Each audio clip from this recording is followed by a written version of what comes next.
우리나라의 테마파크 중에서 가장 큰 규모를 자랑하는 곳은 에버랜드입니다. 에버랜드는 꽤나 역사가 깊은 테마파크인데요. 무려 1976년에 용인 자연농원이라는 이름으로 개장해 1996년 개장 20주년을 맞아 지금의 에버랜드라는 이름을 사용하며 많은 변화가 생기기 시작했죠. 그렇게 하나둘씩 놀이기구들이 생기며 지금 우리들이 즐기는 에버랜드가 된 것입니다. 그렇게 역사가 깊은 테마파크이기에 에버랜드를 둘러싸고 있는 괴담도 빠질 수 없는데요. 세간에 많이 알려진 에버랜드의 괴담에 대해서 알아보겠습니다. 사람들 사이에서 어느 순간부터 에버랜드로 몰래 들어갈 수 있는 작은 개구멍이 하나 있다는 소문이 퍼졌습니다.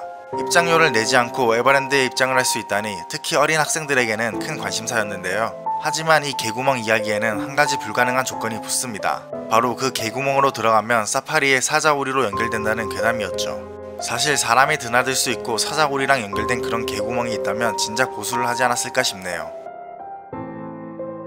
1992년 운행을 시작한 독수리 요새는 현재 에버랜드에서는 찾아볼 수 없는 놀이기구입니다. 그 이유는 2009년 1월 운행을 중단한 뒤 2014년 9월 철거가 되었기 때문이죠. 국내 최초의 서스펜디드 롤러코스터로 티익스프레스와 더불어 에버랜드의 명물로 자리잡은 기구였는데 갑자기 이렇게 철거하게 된 이유는 무엇일까요? 세간에는 독수리 요새가 산을 도는 코스에서 공사 중 사망한 인부의 영혼을 보는 일이 늘어나서라고 알려져 있는데요. 이는 반은 맞고 반은 틀린 이야기입니다. 2008년 11월 3일 보조기사가 독수리 요새의 감속기 교체 작업을 준비하던 중 지상 20m 크레인에 매달려 있던 부속이 낙하하였는데 안타깝게도 이 부속이 그를 강타하여 사망하는 사고가 발생했죠. 탑승자가 아닌 인부가 사망한 사건이었기에 에버랜드 측에서는 문제없이 독수리 요새를 운행하였지만 결국 내부 검토를 거치고 새 시설을 도입하겠다고 결정하여 2009년 1월부터 운행을 중단했습니다. 그 후 이 기종을 제작했던 회사를 통해 보수 작업을 시도하였으나 부품 생산이 중단된 지 오래되어 결국 철거가 결정된 것이죠. 에버랜드 식당에선 동물원에서 죽은 동물의 고기를 이용해 음식을 만든다는 소문이 있었습니다. 지난해만 해도 입장객 수가 660만 명에 육박하는 에버랜드인데 그렇게 많은 사람들에게 동물원에서 죽은 동물의 고기를 주는 건 불가능한 일입니다.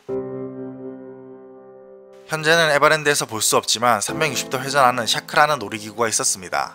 이 기구를 타다 보면 가끔씩 동전이나 지갑 같은 게 떨어지는데 어떤 사람이 그걸 주우려다가 사망했다는 소문이 퍼졌죠. 그래서 샤크가 없어졌다는 이야기가 생겼는데요. 사실 샤크는 새로운 놀이기구들의 등장으로 2000년대에 접어들면서 인기가 급격히 하락했다고 합니다. 노후화된 이미지가 강해서인지 탑승객들의 발길이 점차 끊기기 시작했고 이미지 변신을 꾀하고자 2004년 크레이지 리모라는 이름으로 새롭게 개명도 시도했으나 반응은 미지근했고 그렇게 탑승객들의 외면을 받다 결국 샤크를 없애게 되었다고 합니다.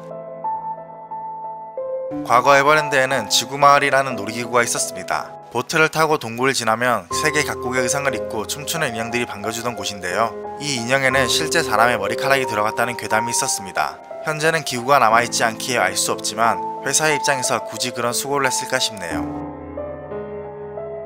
예전 에버랜드로 직행하는 지하철이 생길 뻔했는데 노선 문제로 취소되고 지하터널만 남았다는 이야기가 돌았습니다.